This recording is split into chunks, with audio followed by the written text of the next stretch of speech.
Welcome back, my friends, for Bottomless Brunch at Colmans. And this time, it's Women's History Month. Come on. Give it up for the trailblazers who paved the way for so many others. I'm talking about the disruptors who keep pushing boundaries, keep inspiring others and laying the groundwork for a brighter future. Today, I have two extraordinary, powerful women joining me for brunch and a fabulous cocktail.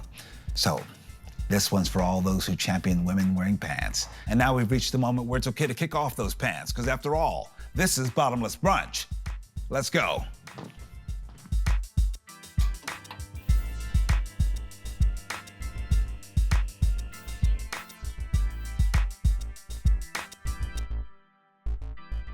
All right, let's meet my brunch guest. She is an advocate for diversity and inclusion who started a huge cultural conversation by creating the viral Oscars So White hashtag movement. And sadly, it still remains relevant today as more progress is needed. This is the influential and stunning, my girl in blue, April Rain. Give her some love, everybody. That's my studio audience. Thank you so much. Hi, April. Hi, Colman. Now, I want to also bring to brunch a record-breaking 6-time Tony Award winner, a singer whose voice is spellbinding, whose versatility is unsurpassed, the incredibly gifted powerhouse goddess. I'm talking about Miss Audra McDonald. Welcome, Audra. Welcome. Hello. I'm so happy to be here with you, Colman, and thank you so much for bringing April on. Okay, listen, I'm going to start with just a couple light questions. One, Audra in particular, I need to start with a very important question. I saw a photo of you and a goat in Portugal recently. You're apparently having a love affair with Portugal. What is happening? I have friends, very good friends who live there, and that particular goat is named Sky, and she got issues. Sky got issues. She gets a bit grumpy.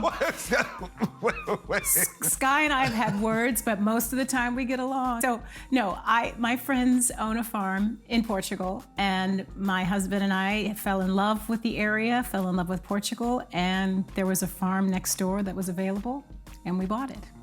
So old McDonald has a farm in Portugal. In April, I want to know, what is your happy place? Wait, let me guess first. It has sand, beaches, and stunning views. And I'm not just saying that because I follow you on Instagram, but I do know that's where we're leading. Where's your happy place? That's exactly it. I haven't found my perfect beach yet, but I have several years to figure that out. But you're right, any place where I can stick my toes into the surf. I'm not a pool gal, I'm an ocean gal. So I love getting on a plane and that's it. Wonderful. We'll chat more about all that later, but first it's time to make a delicious cocktail.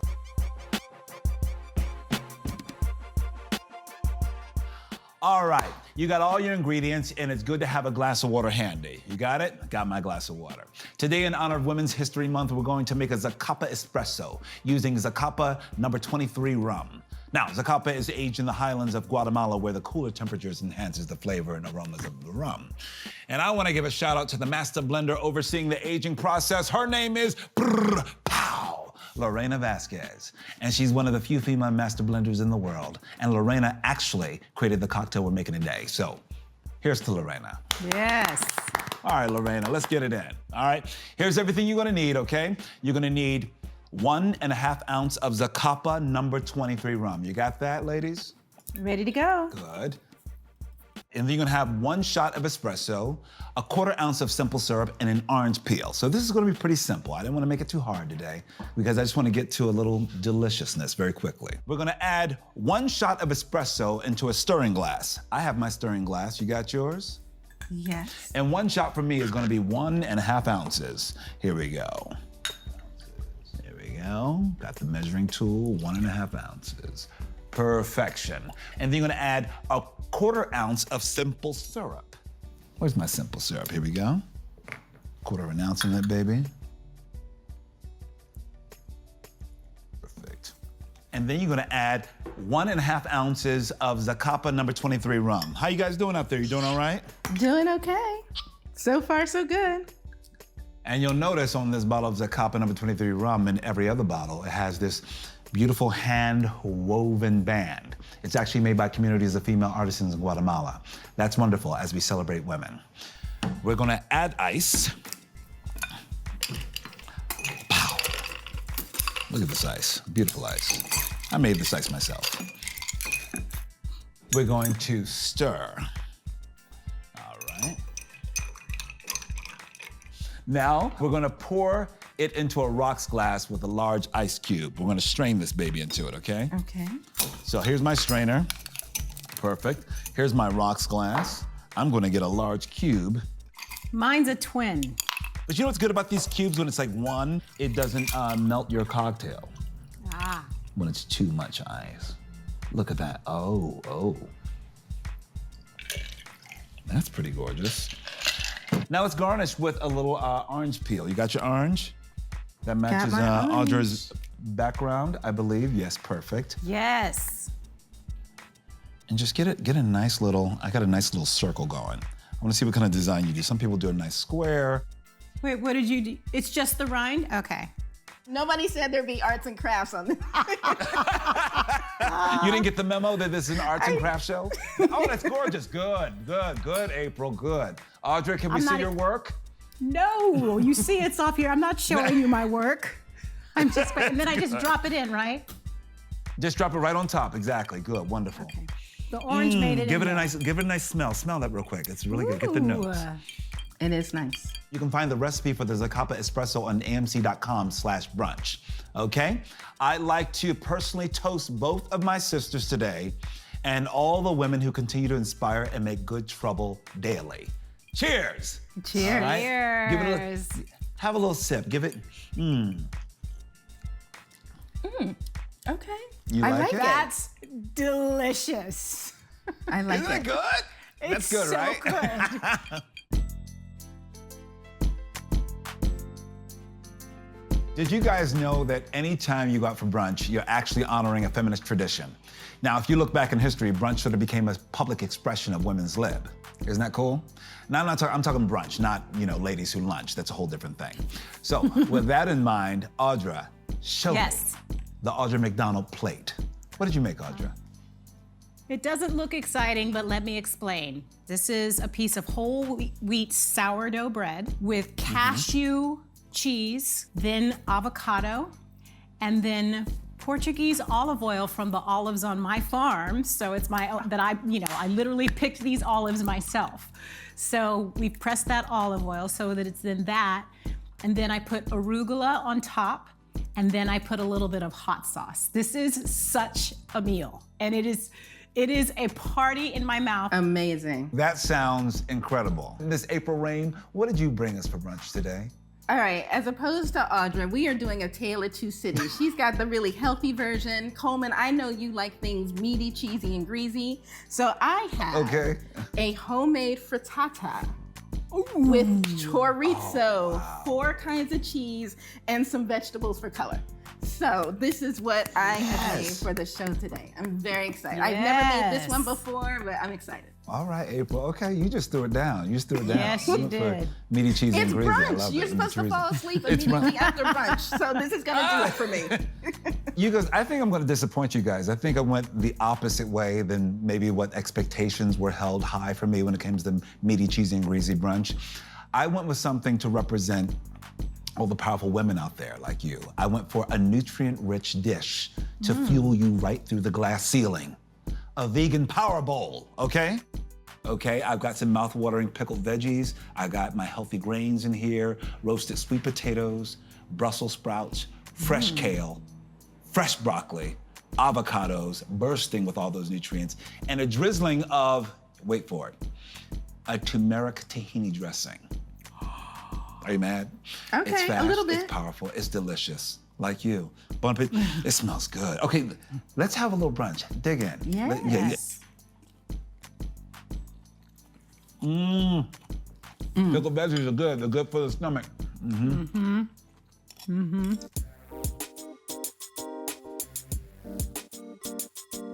Okay, April, I'm gonna start with a question for you, okay?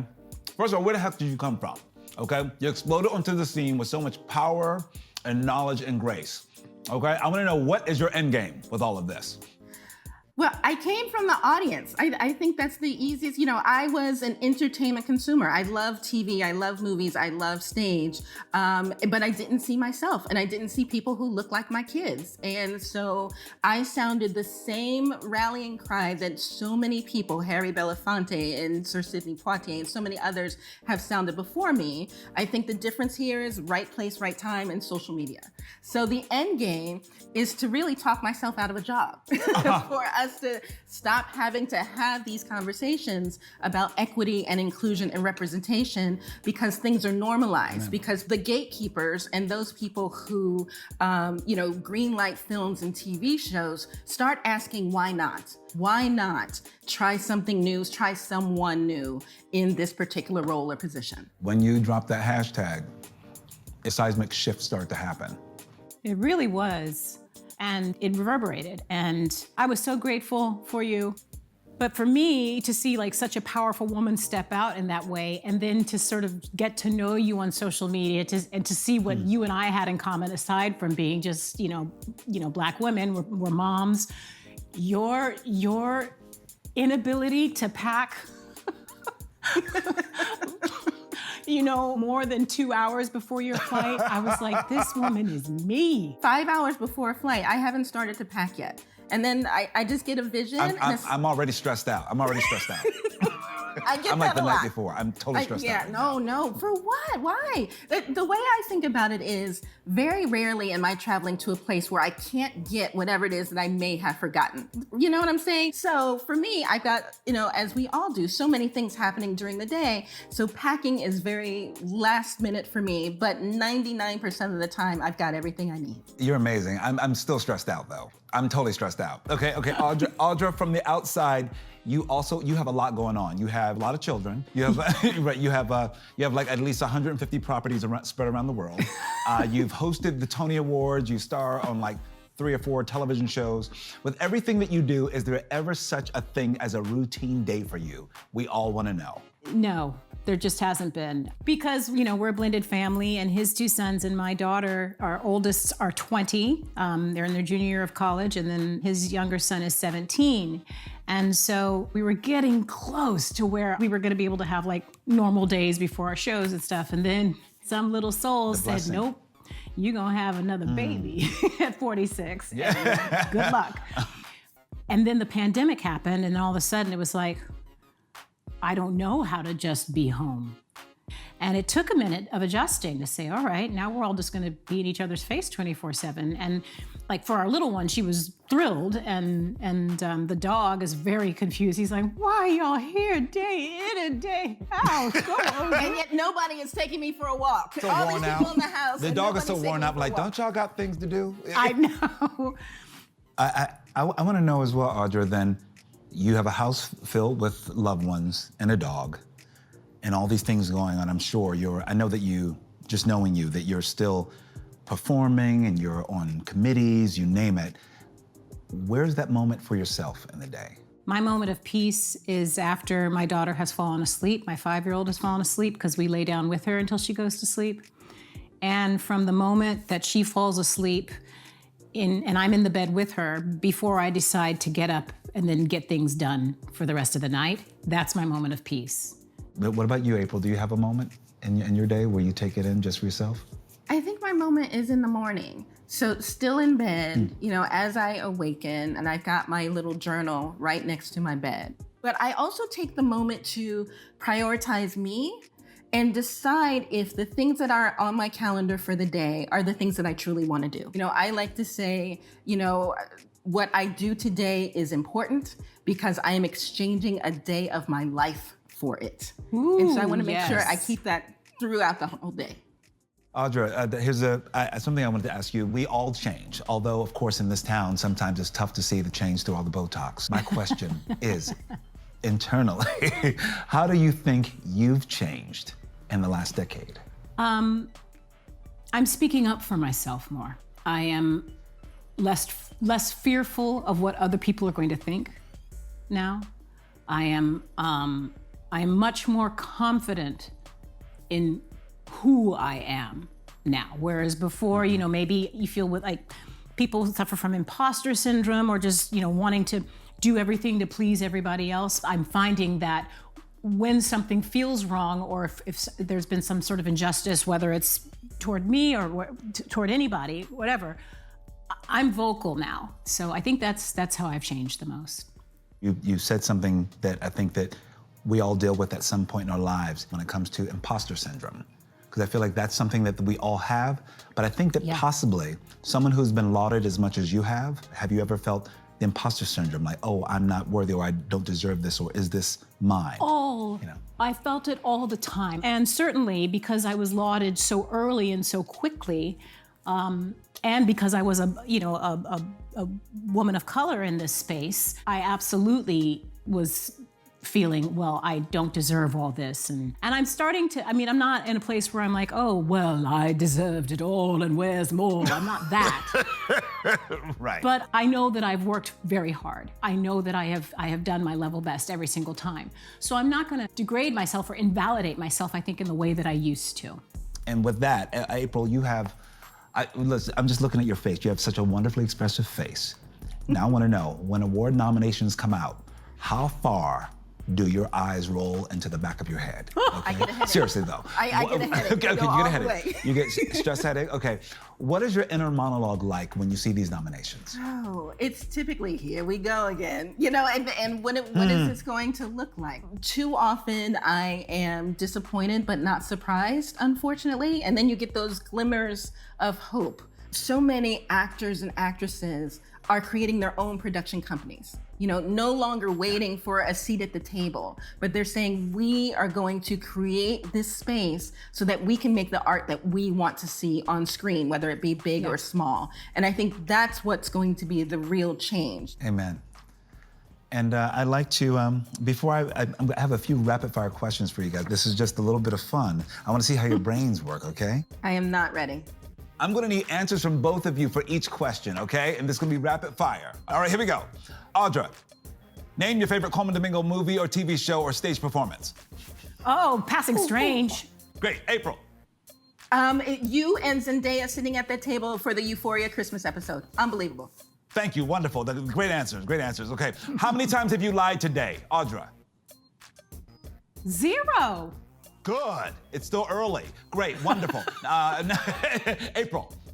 I'm gonna say 3 just in case with an over. In case, okay. You must have been on some Zoom calls, okay, great. Okay, Audra, have you ever worn socks with sandals? Currently, she's looking down. Are you wearing them?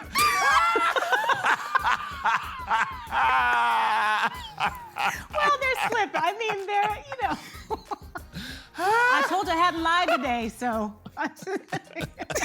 You telling the truth. The whole day, I love it.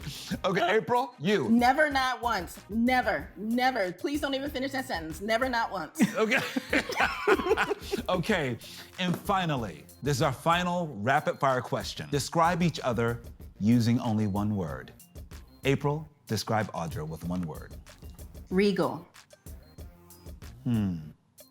Audra, I'd like for you to do the same. Fierce. On that note, and all that love, and all that joy, and all that grace, Audra, April, thank you so much. What a wonderful joy it's been hanging out for brunch. Cheers to you. Thank you. Cheers to you. This has been lovely. Thank you so much. It's wonderful. And now it's that time for some final thoughts. You know you love those. I do too. Well, my final thought today is about imposter syndrome. That's something that Audra McDonald brought up in our conversation, as well as April. And that's something we all struggle with. Even when someone as decorated as Audra McDonald, it's important to know that's also that human work of worthiness and saying, I'm worth it, I deserve it, and I've worked hard and it's mine, and this is my place. Well, continue to do your work to do that, to eradicate your own imposter syndrome and step into all of your light, all right? And if you want even more of my conversation with Audra and April, you can head on over to Bottomless Brunch at Colmans, the podcast. It's available now wherever you listen. Take good care and be safe. Bye-bye.